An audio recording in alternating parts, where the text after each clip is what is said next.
dinosaur documentaries. They have been around since the early 1920s, and they are still around today.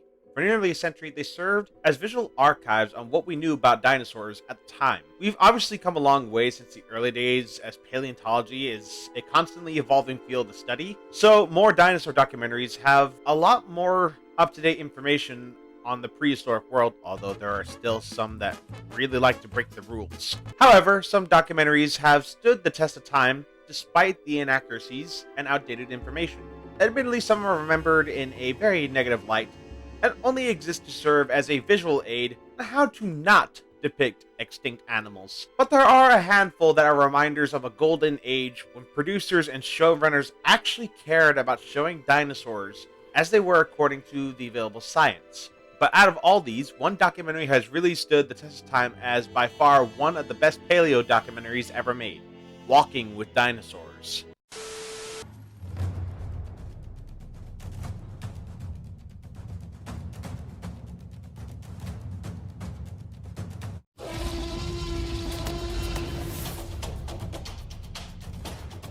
Hello my kohais, hope you're all doing well. I'm your host Tyranno Senpai and welcome to today's review. I grew up watching Walking with Dinosaurs as a kid. If it wasn't for this documentary, as well as media such as Jurassic Park, When Dinosaurs Roamed America, and Land for Time, I most definitely wouldn't be talking to you guys right now, let alone have a YouTube channel where I talk about these wonderful animals. I have very fond memories as a kid watching this docuseries on VHS, as well as all the sequel documentaries that came after. This scratched an itch of knowledge that I sought out after watching the Jurassic Park trilogy.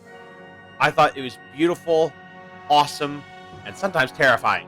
I can smell you. But how well has it held up after 25 years since it first debuted? Well, that's why I'm making this video.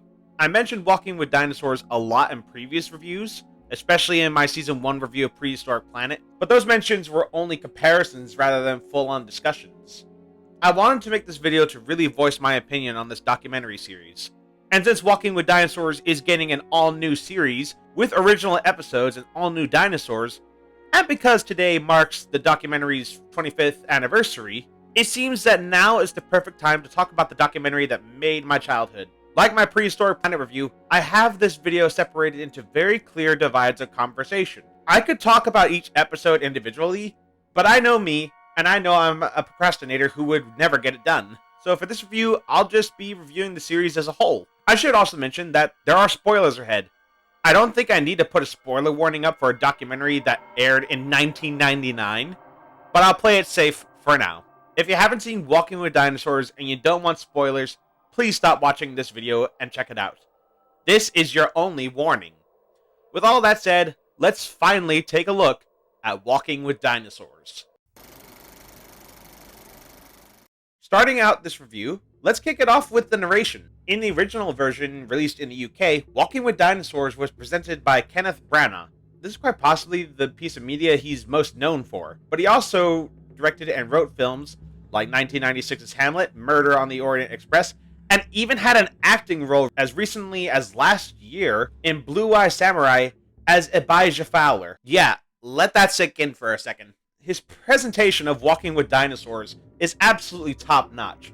Pretty much neck and neck with David Attenborough's presentation of Prehistoric Planet.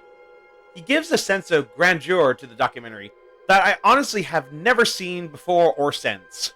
And this wouldn't be the only time he lent his voice to a paleo documentary, as he would present every addition to the trilogy of Life Saga, except Walking with Cavemen and Chased by Dinosaurs. However, in America, Walking with Dinosaurs was presented by Avery Brooks. I honestly don't know much about the American release of Walking with Dinosaurs. I've only actually seen it once in my lifetime, and I was too young to really remember, except that one scene with the Eustratospondylus fighting over the turtle having roars from the T-Rex and Ankylosaurus fight. What I do know is that there was a second American release retitled Prehistoric Planet that was basically an abridged version of Walking with Dinosaurs that was a bit more kid-friendly and was presented by Ben Stiller. I had this version as a kid, and rewatching it now, Ben Stiller's personality really bleeds into his presentation. It feels a little less like he's presenting a serious documentary, and more like he's playing the role of Larry Daly from Night at the Museum. Kenneth Branagh is definitely the superior presenter of the documentary. I think a lot of you will agree that of all the dinosaur documentaries that exist, Walking with Dinosaurs has the best soundtrack of them all. In fact, I'd go as far to say that the entire catalog of musical scores from the trilogy of Life Saga has the best out of all prehistoric documentaries. Each track is so recognizable and distinct enough that you can point out at what point they play in the series. What's more, the music really helps immerse you into the world and makes you feel the necessary emotions to feel in the moment. For example, Giant of the Skies. This track sounds so epic, as if you're going on an exciting adventure alongside the globe-trotting, or is it globe-flying, Ornithochirus.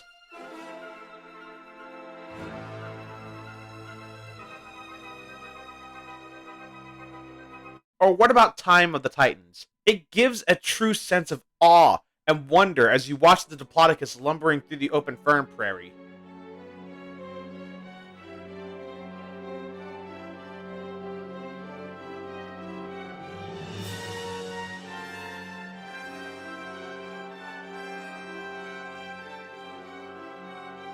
But by far, my favorite track in the whole series is Torosaurus Lock Horns. It plays twice in the documentary, but I personally remember it most for the scene where the Utahraptor pack hunts an iguanodon. It starts off so quiet, matching the sneaky nature of these predators stalking the herd, and gradually gets louder as they close in, and then follows up with powerful drum beats as the raptors chase the herd and bring down one of the unfortunate herbivores. Benjamin Bartlett really cooked with this soundtrack, just saying. Walking with Dinosaurs was filmed in real-world locations around the world. One key thing they kept in mind while looking for filming locations is that there couldn't be any grass in the landscape. At the time, it was widely accepted that grass had yet to evolve, although we now know that grass was around during the Cretaceous period, but even then it was rare and wouldn't have covered anywhere near as much of the planet as it does today. Luckily for them, places like this do exist today. The Walking with Dinosaurs filmmakers and photographers ended up filming in Tasmania, New Zealand, California, Chile, and the Bahamas. While researching for this video, I actually found out that filming in Chile, more specifically New Caledonia, was actually challenging to film in because the French army was also there, and the crew kept running into soldiers and tanks.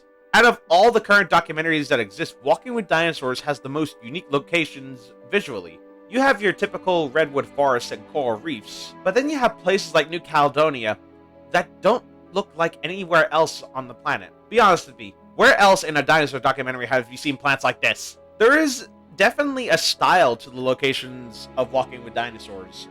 And even though these are actual environments on the planet, it still looks prehistoric and alien in a way. I'm honestly shocked that we haven't seen these locations in documentaries ever since. And now we get to the stars of the show. The things you watch this documentary for. The dinosaurs.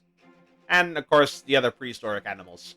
And they don't hold up very well. At all.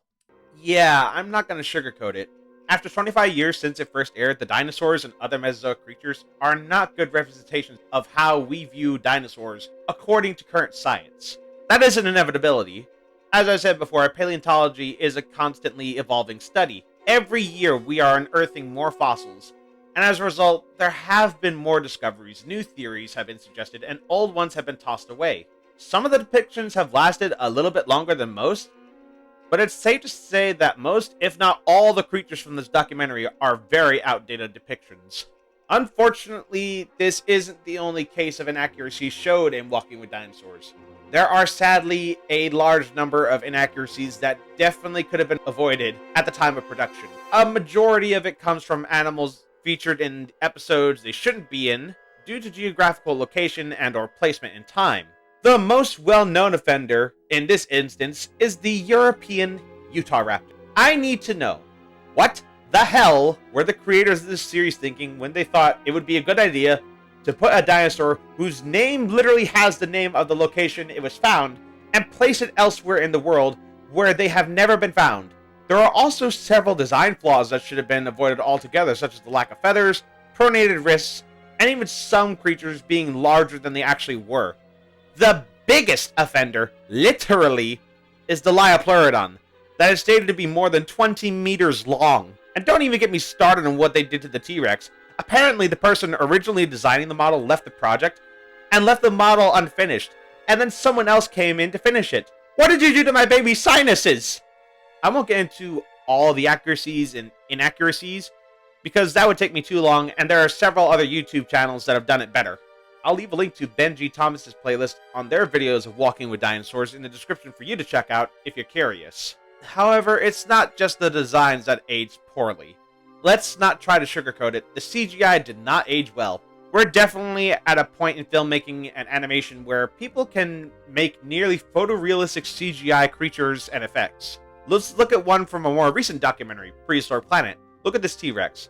From very far away, it looks pretty smooth. But if you get closer, you can see all of the skin detail. You can see every tiny scale, every crack in the keratinous horns. You can even see the tiny hair-like feathers on its back. Not to mention the lighting is basically perfect and is keyed into the environment flawlessly. Now let's look at the Walking with Dinosaurs T-Rex. The difference is night and day. At the time this documentary came out, Walking with Dinosaurs special effects were revolutionary and really made viewers feel like they were looking at real dinosaurs. But it's pretty easy to tell it's fake in this day and age. That said, there was also the use of animatronics on set.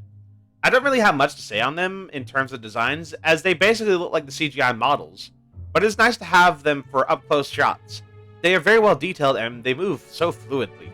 So, I just spent the last couple of minutes tearing the special effects of this documentary a new one. But by no means am I saying that these are the worst dinosaurs ever put to screen. In fact, the very opposite of that statement is true. This series is able to get away with very dated CGI and inaccurate designs because of one thing and one thing alone. The creatures act like animals. That's right.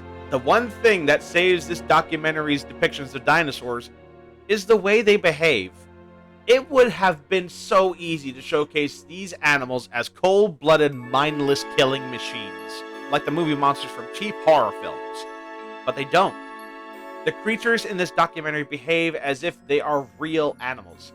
Yes, you see predators hunt and kill for food, but you also see how they live their everyday lives. You see how they attract mates, what relationships they have with other creatures, the struggles they have to deal with in their surroundings, and so on. True, many of these behaviors wouldn't hold up to scrutiny as much as today as it would back then, but it's still so believable. It's this simple decision the creators made that set these dinosaurs above the rest. The only dinosaur documentary that has ever surpassed depicting dinosaurs as animals doing animal things, in my opinion, is Prehistoric Planet. That alone speaks volumes to the longevity of Walking with Dinosaurs. So, yes, while the effects are nothing to write home about these days, the visuals are so minor in comparison to what the portrayal of the animals are. It's no surprise that Walking with Dinosaurs remains one of my all-time favorite documentaries. As I write this script, I find myself wondering if it still remains my favorite dinosaur documentary now that Prehistoric Planet exists. I'm going to be honest with you guys, I think both documentaries are equally my favorites for different reasons. Walking with Dinosaurs will always hold a very special place in my heart as my introduction into the realm of dinosaur documentaries. Nostalgia is a very powerful thing, and while Prehistoric Planet follows more of a Planet Earth formula, rather than telling a story-driven adventure through prehistory, it has the best dinosaur designs ever put on screen and does an excellent job of showing new and interesting ideas and behaviors we had never seen before, while also adding on to ideas and behaviors we have seen before. I will forever love Walking with Dinosaurs, flaws and all. It was, and still remains to be, a big part of my life. I would not be the man I am today without documentaries like this one. And that's my review for Walking with Dinosaurs. It took me a lot longer to get around to covering this documentary, but I'm so glad I finally got around to it. If this video does well enough, and if you guys leave comments asking for it, I may review The Ballad of Big Al in the future, but I don't know. For now though, it's time to end this video. If you enjoyed it and you want to see more dinosaur documentary reviews, or dinosaur content in general, leave a like, subscribe today, hit that notification bell so you don't miss anything new. All of my links are in the link tree in the description down below, and until next time, this is Tyrannosaurus signing off. Alright then, take care now. Bye-bye then.